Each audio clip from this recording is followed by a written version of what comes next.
Hey everybody, it's Tara Greene here. For some reason, I'm doing the Star Trek Live Long and Prosper. Just came to me spontaneously. So, hi everybody, I can see you this time. Wow, that's a revelation.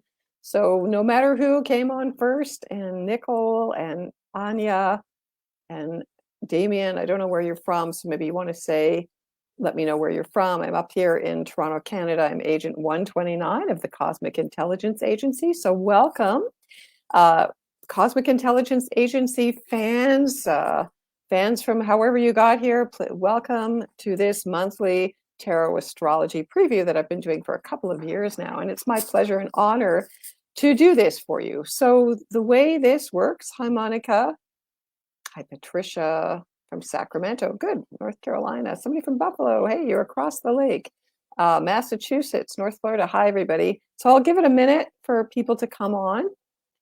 If you haven't been to this astrology tarot preview, the way I do it is I'm going to go through the major astrology aspects for the month. So I'm going to kind of read them off. I'm going to kind of riff off what's happening to let you know. And then I will use my tarot deck. Now, this is my trusty, hi from Australia. This is my trusty Thoth tarot deck that I've used for over 30 years here. And we are in the month of Taurus, of course, and we're going to move into the month of Gemini. So these are the tarot cards, whoops, too much light there, that represent those months. So I will pick then a tarot card sign by sign. So, you know, if you know your rising sign, if you know your sun sign, your moon sign, you can even use Mercury and Venus, Mars, whatever. For each of the cards I choose, of course, I'm going to go through the 12 signs of the zodiac. Okay, so what I'm going to do is I'm going to smudge everybody there. Hi from Pemberton. Okay, it's going to smudge everybody. So welcome, welcome. This is a bit of a sacred site here. All right, so May. So can you believe we're in May already, 2022? And of course, I have to mention how y'all doing since we just had, you know, that big Taurus solar eclipse conjunct Uranus on the weekend with the you know, Venus Neptune conjunction, Venus Jupiter conjunction. So I don't know about you, but everybody's been feeling kind of reeling. And I was going to do this broadcast. It was a little bit, I'm very fiery, so I thought I was going to be able to do this one on Saturday. I usually do it before May the 1st, but I've had some jaw surgery here, so I'm a little bit swelled up soon, but feeling much better now. So, and speaking of fire signs, Venus just entered Aries earlier today. It is May the 2nd here in Eastern Daylight Time. I know in Australia there, you're already a day ahead. So things are going to start to get fired up after we've been all in this somnambulistic, you know, waking dream of all the, you know, Mars, Venus, Jupiter, Neptune, and Pisces. Okay, so yes, the effects of that eclipse, the solar eclipse, are going to affect everybody for the next 6 months at least. Okay, now there is going to be another eclipse, of course, on May the 15th. It's at 9:14 p.m. Pacific Daylight Time. Super blood moon eclipse in Scorpio at 25 plus degrees. So if you're a Scorpio, or if you have any, if you know where your planets are, you know that if you're a late fixed sign, which is Taurus, Leo, Scorpio, and Aquarius, you're going to get hit quite deadly Scorpio with a sign, major transformation sign. Okay, there is also a new moon this month on the 30th at 9 degrees of Gemini. There are planets changing sign this month. There's a big month of planet changes. Mercury turns retrograde at 4 degrees of Gemini on May the 10th. And May the 10th, hang on, I'll tell you how long Venus is in Aries for. Mercury retrograde, we're already in that shadow. We know about that already. And especially I find that when Mercury is in its own sign, Gemini, of course, or in Virgo, it wreaks more havoc. So, you know, quickly get ready and try to get as much stuff as you can done before Mercury totally goes retrograde. Again, 4 degrees of Gemini, May the 10th. On the same day, big day. I've got a big bet on how much the energy is going to change on May the 10th when Jupiter enters Aries. And it's like the big cosmic boom, wake up call, waking up from the sleep that we've all been in. It's like, yeah, I'm mad as hell and I can't take it anymore. So that's going to be really interesting to get all fired up there. So of course, Aries, this is a very big time for you, or all the fire signs, you know, start your engines. Yes, Venus enters Aries May the 2nd until June the 22nd. So if you're in Aries, you get all the love for all that time. Mars will also enter Aries on April the 24th. So Mars will enter his home sign as well. Again, Jupiter enters Aries May the 10th until October the 28th. So that's quite a long time of a big change in gears where things are going to start to move forward. Then Jupiter will, of course, backtrack back into Pisces for one last wonderful dream, beautiful dream until December the 20th. So there's lots of easy, supportive sextiles between the planets. That's when they're 2 signs apart. They're either in, Capricorn, Pisces, or in Aries, Gemini, right, like that. So, so again, recovering from the dark moon month. Kind of very rare to have 2 dark moons in a month. And then that Uranus energy. So things are going to be a little bit crazy for a while. We know that. The Venus, Jupiter, and Pisces conjunction, 27 degrees at that exalted degree. Very rare, very auspicious, very special energy. But, you're going to start to feel that shift right now. So, Beltane, happy Beltane for those that celebrated, pagans, and Venus and Pisces sextile Pluto. I'm backtracking a bit, of course. So tomorrow, or today, in Australia, on the 3rd, Jupiter sextiles Pluto. That's an easy, supportive, wealthy aspect. So for people who'd like to work with the planets, you want to do some prayers, working with those degrees. If you have planets at those degrees, late degrees of Capricorn, Pisces, that's auspicious for you as well.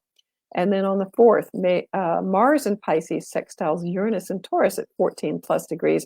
It's very psychic, but you might be getting chaotic messages, because Uranus is the planet of chaos, right? Or you can tune in and watch what they're doing on the internet. It's got like your own AI there. All right, on May the 5th, that's 5/5. Traditionally, May the 5th is in Mexico. I believe that's their big revolutionary day. The sun conjuncts Uranus, so that is a big day. Chaos, earthquakes, it's explosive, it's quite dangerous. Be very careful working with anything flammable or anything like that, even though it's in Earth. But, it could be a big market tumble down. Again, tech stocks have been doing bad, could be even more of that stuff. So watch out, people could be driving really crazy, very erratic energy. On the 5th, Mercury and Gemini sextiles Venus and Aries at 4 plus degrees. That's on the 6th, the next day. So lots of sexy texting that day. On the 7th, the Sun sextiles Mars and Pisces. These are nice, supportive aspects. 16 plus degrees. That's like practical, creative dreaming. And I'm sure your dreams have been totally off the map these days, of course. On the 10th, again, Mercury turns retrograde. Jupiter enters Aries. I'm reiterating here. On the 15th, we get a break there for 5 days. Venus conjuncts Chiron and Aries at 14 plus degrees of Aries. And that's, love hurts. And that's where you might want to look at the armoring, take off the armoring, really talk about where you're wounded and where you can be vulnerable to create intimacy. Okay. On that day also, Sun square Saturn and Aquarius. So again, some tech stock stuff, also fiat currency, cryptocurrencies, Saturn rules Aquarius traditionally, and Aquarius rules the internet. Sun sextiles Neptune also on that day, 24 Taurus Pisces, close to the fixed star Algol. Again, it's good for dreaming, practical dreaming, planning, things like that. Just because Mercury is retrograde doesn't mean we stop, but it is a good time to go within, to review, to look over what we've been doing, okay, over the last while. Okay. On the 15th, that lunar eclipse at 25 Scorpio, 9:14 p.m. Pacific Daylight Time. It's on the 15th at 12:14 a.m. Eastern Daylight Time and 4:14 a.m. GMT. So again, big lunar eclipse, times of transformation. Scorpio rules finances. So I'm expecting some big financial meltdowns coming further down the pike. And a big, sense, the South Node is in Scorpio. So we're releasing a lot of old karma, a lot of old emotional things that we're holding on to that is not supporting our soul's growth. All right. May the 17th, Mars conjuncts Neptune in Pisces at 24 plus degrees. So this is a lot of kind of false flags, debt, inflation, soulmate seeking, could be extremely psychic. Mars conjunct Neptune in Pisces, it's like active dreaming, lucid dreaming. I'm awake. I'm aware that I'm in the dream. So that could be really positive. Of course, all the planetary aspects can be positive or negative. That happens on the 18th in Eastern Daylight Time and Greenwich Mean Time. The Sun enters Gemini on the 19th, late at night on the 19th, and on the 20th, if you're in GMT, so it's Gemini time. And again, because Mercury is retrograde, it will conjunct the Sun on the 21st. That's called a Mercury Cazimi. It's good for doing talismans. Mercury sitting at the heart of the Sun, okay, at 0 degrees of Gemini. So kind of an interesting, because Mercury's in Gemini as well. Could be very strong, okay? Again, reviewing, publishing, writing, advertising, all of that, going over how you put out your social media. Mercury re-enters Taurus on the 22nd, again, late in Pacific Daylight and Eastern Daylight Time on the 23rd. So backing up into Taurus. So we're going to go from, Mercury and Gemini back into Taurus. It's really reviewing all of the practical things, okay, until Mercury stations direct. On the 23rd, Mercury sextiles Mars. Again, this is a good psychic energy. Mercury sextiling Mars and Pisces can go back and kind of remember things. It could be even past life memories or dreams or creative projects. It would be a great time to go back to review them. And then Venus also in Aries sextile Saturn in Aquarius on the 24th. Again, Venus sextile Saturn, it's good to get your finances in order, good for reviewing your social media, connecting with people on the internet. It's love on the internet, right? Venus and Aries sextile Saturn. So you could meet someone new on that day, May the 24th. On the 24th, also, Mars enters Aries on the 24th, Pacific Daylight, Eastern Daylight on the 25th, in Greenwich Mean Time. So Mars and Aries, he's at home, so again, the energy is going to really start amping up. It's going to start to be very fiery at that point. So things are going to be able to start to cook. So that's good for all the fire signs and air signs because it supports those as well. On the 25th, Mercury retrograde in Taurus trines Pluto in Capricorn. Again, a big wealth degree, 28 degrees, Taurus on Algol, the most feared star in the sky, but don't worry about that. She's just a fierce, beautiful goddess who was made into a monster. So for women, I would say that's very empowering. So women could be lobbying against restrictions in the world or breaking through some corporate ceilings there. On the 26th, Venus and Aries squares Pluto. Again, it's kind of heavy for finance. Again, Venus and Aries could be new forms of cryptocurrency coming out, new business restrictions in a way as well, because it's still Pluto in Capricorn. And Pluto is retrograde as well. You know that, right? Okay. On the 27th as well, Venus square Pluto, power struggles in love. This could be endings to relationships. Venus and Aries, she's just going to go after what she wants, So then, squaring Pluto is like power struggles in love. Some people like that. Turns on some people, they like that heavy control stuff. Okay. May 28th, Venus enters her home sign of Taurus, 7:45 p.m. Pacific Daylight, 10:45 a.m. Eastern Daylight, 2:45 a.m. Greenwich Mean Time. So while Venus is in Taurus and Mars is in Aries, they're both very strong. They're both in their home signs. And so that's a really, again, empowering energy. On the 29th, Mars conjuncts Jupiter in Aries. Now, that is also a big day at 3 degrees of Aries. Now, again, that could be a dangerous thing. It's Aries, danger of fire, explosions, attacks. Be careful. Don't, run guns. Any fire issues could be false flags, could be anything. Mars conjunct Jupiter in Aries. New beginnings, a great time to plan a new beginning. Okay. The new moon is in Gemini at 9 degrees on the 30th. And so again, if you have planets at early Gemini there, that would be a good time to work with that energy. Okay. All right. Okay. Went through all that. Okay. So what we're going to do now, I'm going to smudge everybody here. I'm going to smudge my cards.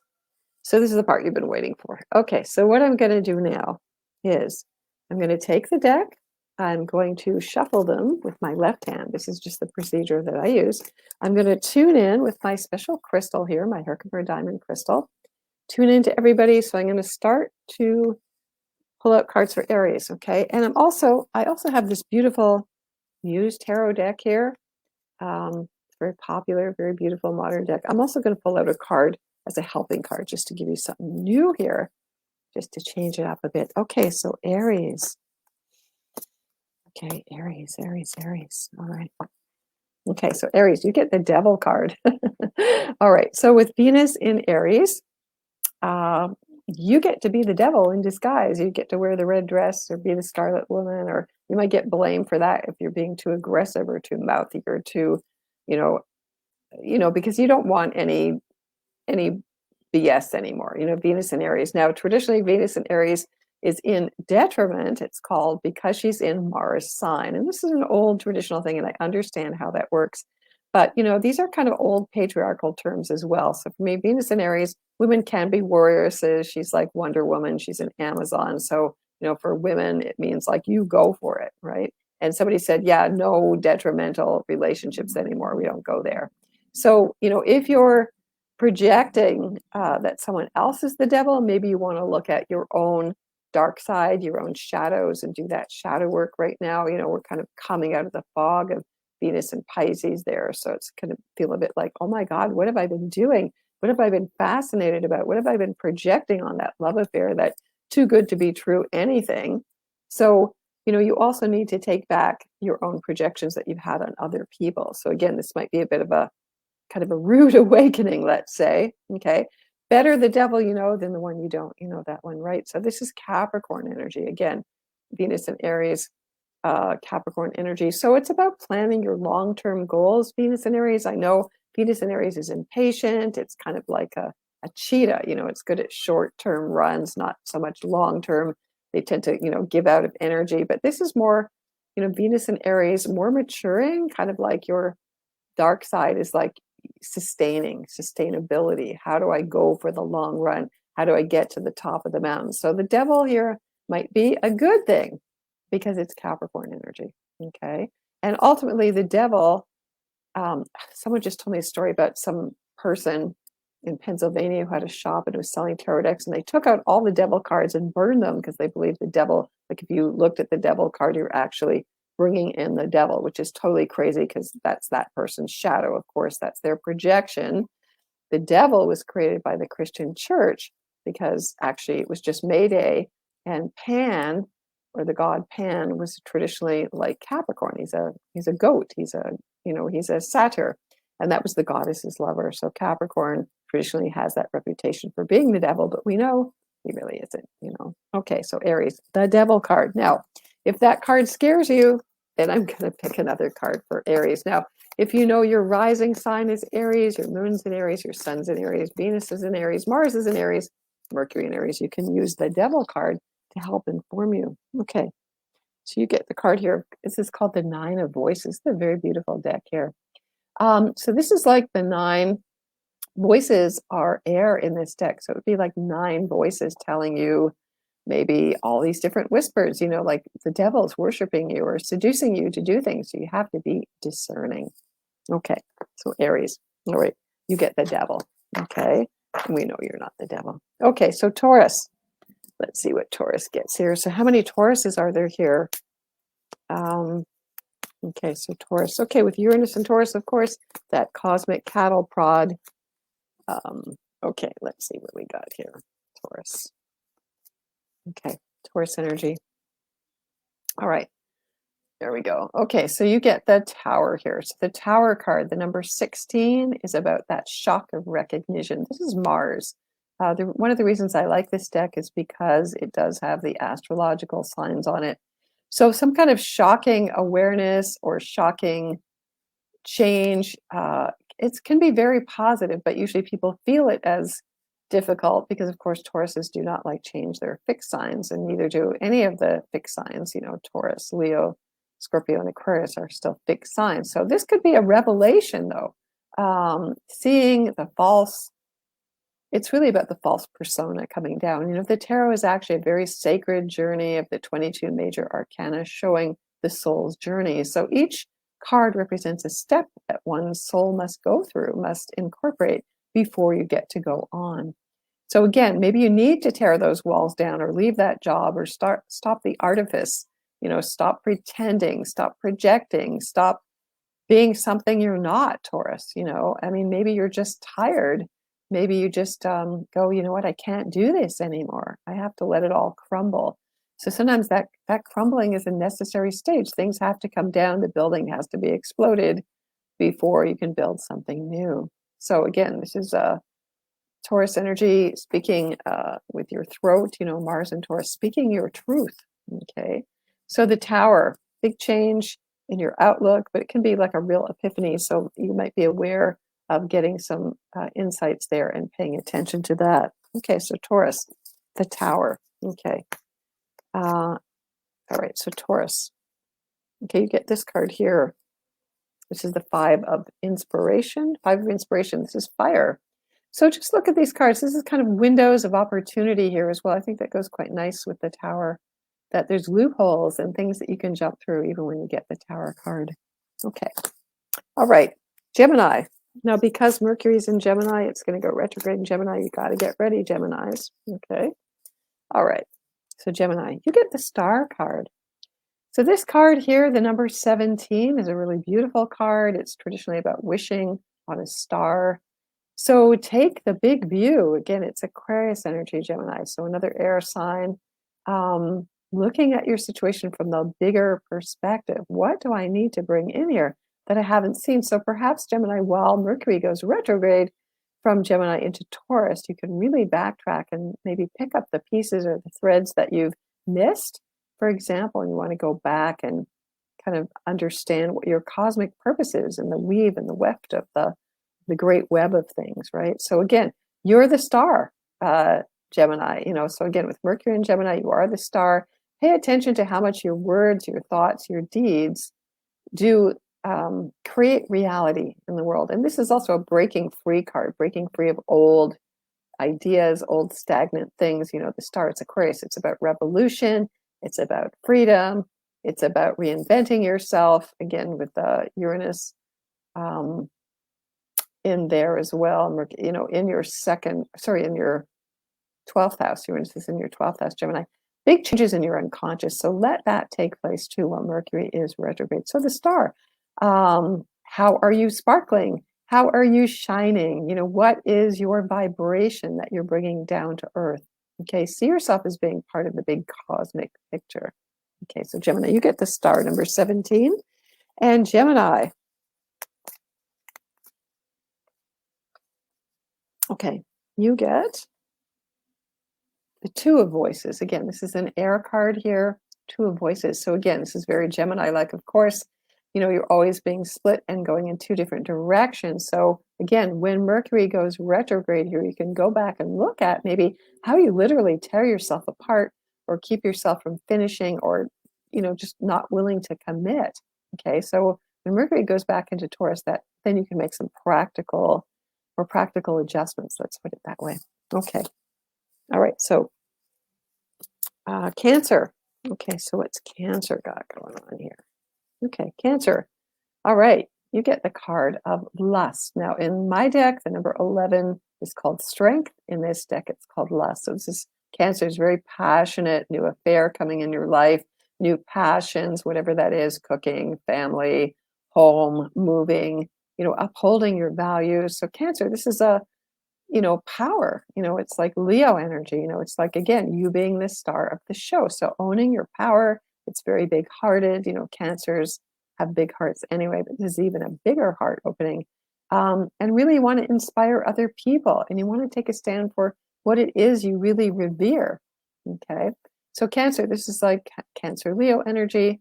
Again, that might be a Leo in your life, actually very literally. Or what can you do to display your strengths and your big heart and your sense of will and purpose in a bigger way? So it's very creative, very fiery. Cancer is the sign of fertility anyway. So new creative projects, it can mean a promotion. You get to be the queen or the king at this time, Cancer. So that's a really beautiful and really feed your strengths, like Joseph Campbell always said, follow your bliss. This is very much about following your bliss, Cancer. Okay. All right. So Cancers. All right. So Cancer, you also get, the Queen of Inspiration here. Okay. Yeah, this is a really kind of unique deck here. So again, very much like the strength card there. What inspires you? What makes you feel like you're basking in the sun and what makes you glow and what puts you at the center of your source. So it's very much, I like it when they do this synchronistic thing. That's what tarot cards do the best. All right. So now Leo. All right, so Leo, what does Leo get here? All right, so Leo, you get the Hangman.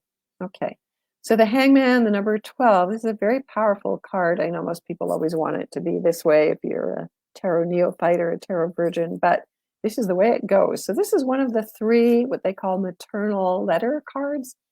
The tarot is based on the Kabbalah. There's those correspondences with the Kabbalah, the Tree of Life. So this one is a special card. These major three cards, it is the Hangman, the Fool, and Judgment are actually those three specific cards. This one is specifically, you can see, related to Neptune because it's about surrender and martyrdom and things being turned upside down. So, Leo, where do things seem totally crazy and inverted in your life? There's some things you cannot control. Leo is a proud sign. They like to be in control. They like to be the star of the show. So maybe if you're not feeling that stellar these days, you have to give it up. You have to surrender it to God or the goddess or the great mystery or whatever you want to call it and go, you know what? I can't control everything. I just have to let it go. So this is a time where you don't want to get to be the martyr, although Leos rarely are martyrs, but maybe that can happen to you too. So knowing when to let go, is a great relief and a great freedom. And also looking at things from a totally fresh, new perspective. Maybe it's the opposite of what you thought it was. Gives you new insights. Okay, so Leo, you get the Hangman. All right. So, hold on a second. People are asking me questions there. I'll have to get to them after. Okay, so Leo, you get the 10 of Inspirations. Again, inspiration here is fire. So this is a fulfillment. All the 10s are fulfillments. So again, for Leo there, this can be fulfilling your wishes. You have to know what it is you want. Okay, what inspires you? So this could be new inspirations. All right, so Virgo. All right, what does Virgo get here? Okay, this one's a lot more involved than what I usually do. All right, so Virgo, you get the number 21 here. Now, this is the world or the universe in the tarot. You can see it says Saturn on there. Okay, so this is the end of the journey, Virgo. This is where you go, okay, I've been there, done that, learned that lesson. I've been inspired, I've reached nirvana, I've ascended, but now I have to come down off the mountain and, pay my taxes, that Saturn, the tax man, and, do the laundry and do the dirty work and be real. So this is a challenge for you, Virgo. I mean, you're the most hardworking OCD sign in the zodiac. We know that. So this can represent the end of a relationship, job, maturity. It's Saturn, testing the end of the test. All the Pisces planets have been opposite your sign. So for a lot of you Virgos, this has been quite trying, I would imagine, really pulling you into a kind of a more spiritual situation. So now that's a sign that this is over and you can sort of stake your claim in the world as well and let people know that you've got a handle on things. You always have a handle on things. But again, sense of endings and completion, Virgo. Okay, so you're ready to start a new journey. So, of course, Virgo in the tarot is the Hermit. So finish things up, of course. I know you will, and clean up everything before you're ready to go into a new situation. Okay, so Virgo. So you get the Four of Voices. Okay, the Four of Voices. And very beautiful card there, very psychic card. So Virgo, I think you got to really pay attention to your dreams and your psychic energy and your vision, especially while Mars and Jupiter, especially at its latter degrees here, and Neptune are still in Pisces. So really sit and meditate, listen to your inner vision. It's important. It will help balance you. Okay, so Libra. Okay, y'all still with me here? So Libra, what does Libra get here? Okay, so Libra, you get the Wheel of Fortune. Okay, so again, this is your sun, your rising, your moon sign, Wheel of Fortune. This is Jupiter. So Libra, so Jupiter brings expansion, opportunity, fertility, creativity. Things are moving. Things are going to move much faster, of course, especially when Jupiter enters Aries. It'll be opposite your sign. So new beginnings in relationships or work or business or anything where you relate to the world, of course. Take a chance, buy a lottery ticket. I don't usually say things like that because I find it a little surface, but, this would be a good luck sign. Feel lucky, expect luck, bet on yourself, have faith. You know, things have been really hard, and I know, of course, they have been very challenging for everybody. Have some faith, you know, trust, and be open, be optimistic, have a sense of humor. You know, this is a good sign. Okay, so Libra, Wheel of Fortune. So money's coming to you. Okay, so think about, where do you want to spend your money? Where do you want to put it? I know there's inflation everywhere. You might want to save a little money for the future, in fact. But this is a good positive energy, so you should be feeling fortunate, Libra. Okay, so Libra. All right, so you get a little help from the Four of Materials. Now, materials in this deck are all shown by roses, and materials are coins or discs or earth. So Libra, you get some, again, that sign of wealth, the fours. So the fours represent the four elements, represents power. So there's definitely money coming to you, Libra. Okay, that's a good thing. Everybody can always use money. Okay, so Scorpio. Okay, now the South Node is in Scorpio, and the big total lunar eclipse is coming up in Scorpio as well. So you get the Death card. Okay, this is the Scorpio card. Okay, so Scorpio, this is the Scorpio of Scorpio.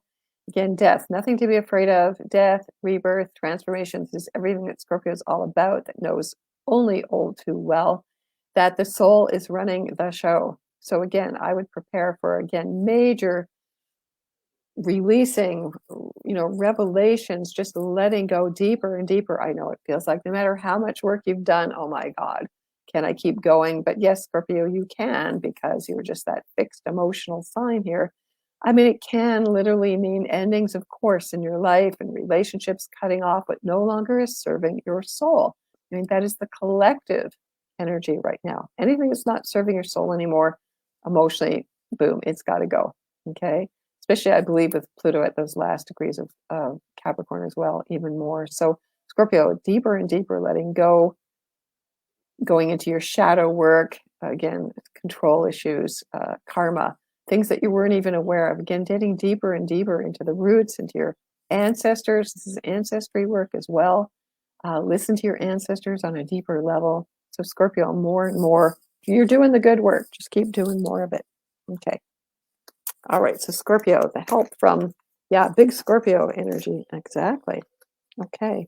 So Scorpio, oh, you get the Wheel of Fortune here in this other deck. So this is nice. So the more you do that work, the great work it's called, the more positive things come to you. So you have to trust that, you know, fortune on the outer level is great, and we all need it. We all need to pay our rent and all of that stuff. But it's really about doing the soul work. That's what you came here to do. So the Wheel of Fortune can also bring financial success as well. Okay. All right. I have Scorpio ascendant. So, okay, Sag. Okay, so Sagittarius. Okay, you get the Hermit. Okay, so Sag. Number 9, the Hermit here, it's like Virgo energy. So Sagittarius is, we know you promise more than you deliver usually. This is where you've got to stop and slow down and maybe take some time out and listen to your gut instincts and finish what you started. It's time to publish. It's time to finish off the writing. It's time to take care of your health, how you eat. Your digestion might be a little bit off. You know, just go back and listen. Just slow down. It's good to be in nature, Sagittarius. It is spring here now in the Northern Hemisphere. You know, go digging in the garden. You go smell that smell of everything kind of blooming. It's very invigorating. So you need time to be alone, Sagittarius. Don't push that river. When Jupiter enters Aries, yes, you will get more energy. Venus and Aries will give the fire signs, you know, Aries, Leo, and Sag more energy, of course, but don't rush ahead too much. Okay. Pay attention to your body. Go slow, slow and steady, like the tortoise wins the race. Okay. So it's good to take time out. You know, this is good. Finish up what you started. Okay. All right. So Sag, let's see what you get here. So Sagittarius. Okay. You get the Knight of Materials. Again, so the Knights are like the Kings, I believe, in this deck, and materials is, again, matter. There's those roses. It's a horse, which is very nice for Sagittarius as well. Always that synchronicity work. So Sag, again, paying attention to the details. The real things count the most right now. Okay. So Capricorn. Okay. Capricorns. All right. Capricorn, you get the card of the sun here. So nice and sunny. Time to be positive, to celebrate. You know, there's the two inner children playing. This is a sense of reconnecting to your childhood. It could be friends or your siblings, especially when Mercury goes retrograde. I'm just kind of intuiting this. So Capricorn, the sun, things to celebrate, things to be grateful for, things to, you know, shine your light in the world about. You know, don't be shy. So positive energy, celebration, no matter how hard a time it's been, this is where you go, okay, this is the light at the end of the tunnel. I made it. Oh, thank God. I thought I'd never get there, but I'm finally there. So again, very positive, hopeful, optimistic. How do you feel in the sunshine? Um, you know, maybe you have to wear your sunscreen sometimes, but usually people like the sun. Okay, so what brings you enlightenment? You know, what turns you on? Excuse me, that's all sun energy. Okay, it's the highest powered energy in the deck. So being at your source. Again, the pun about soul, SOL, and your soul. Okay, so Capricorn, you know, do what turns you on. Okay, so Caps, let's see what kind of help you get. Okay, all right, so Capricorn, you get, okay, the 9 of materials. So again, this practical stuff. Capricorns love practical stuff. Again, manifestation, material wealth. This is good. This can be a big raise for you, something really positive that you've worked really, really hard for. You finally get the reward. So this is a very positive sign here for all your hard work. Things are manifesting. Trust that. You know, 9s are sense of completion. So this is very, very good for Capricorn. Okay. So Aquarius. Okay. Aquarius, what do you get?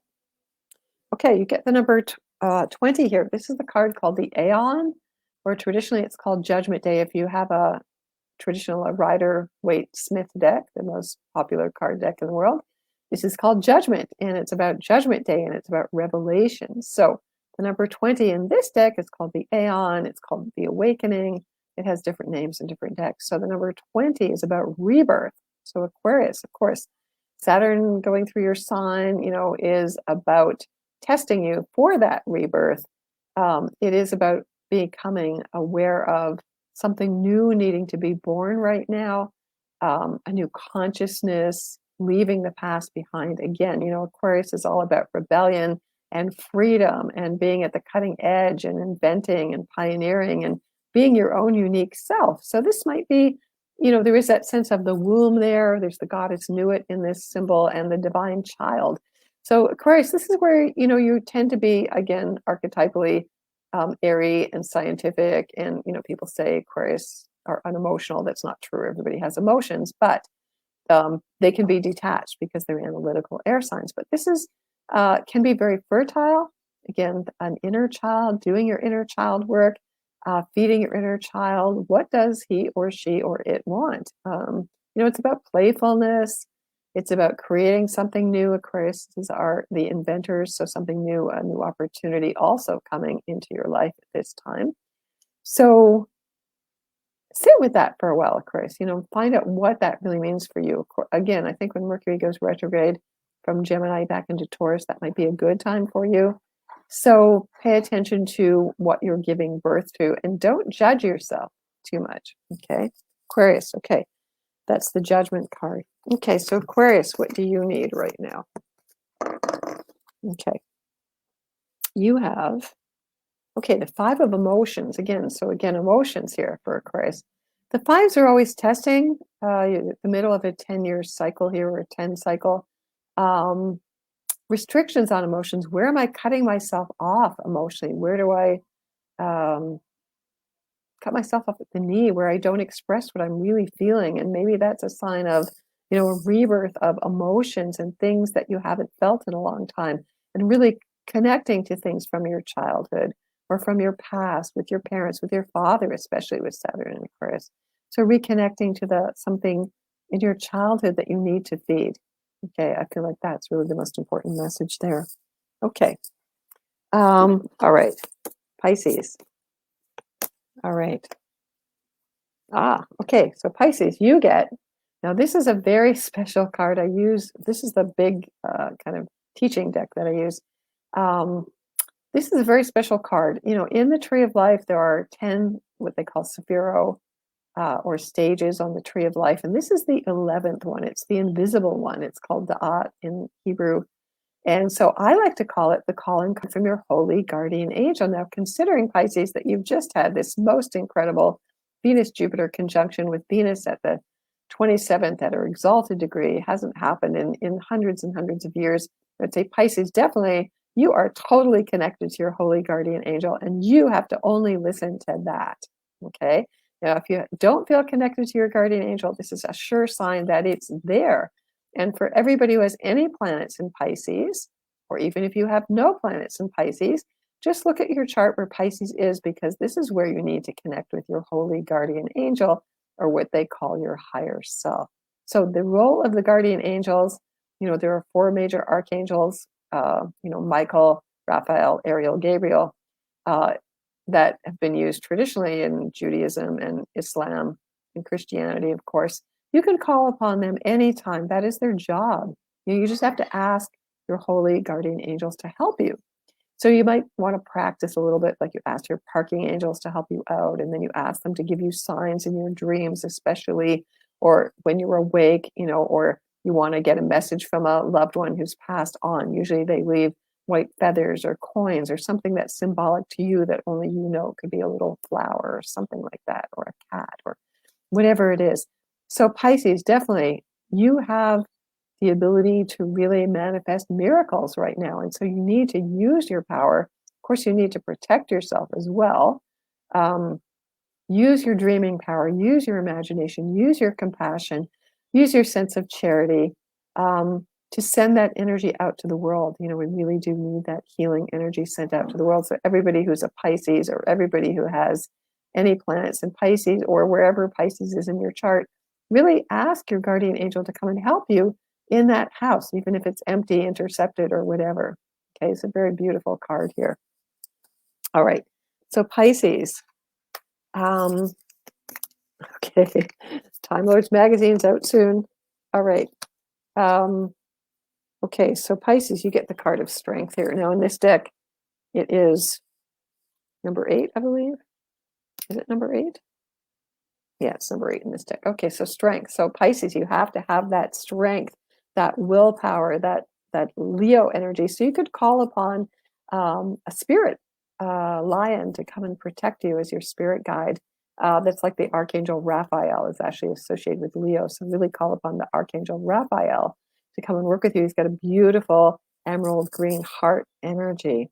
Okay, so for everybody, all this Pisces energy, we need this right now to send this out to the world. That strength of knowing that we're spiritual beings temporarily having this physical manifestation. All right. So if you want to get in touch with me, I'm at terratarot.com. I'd be happy to connect with you. And of course, join the Cosmic Intelligence Agency. They have wonderful, wonderful astrologers.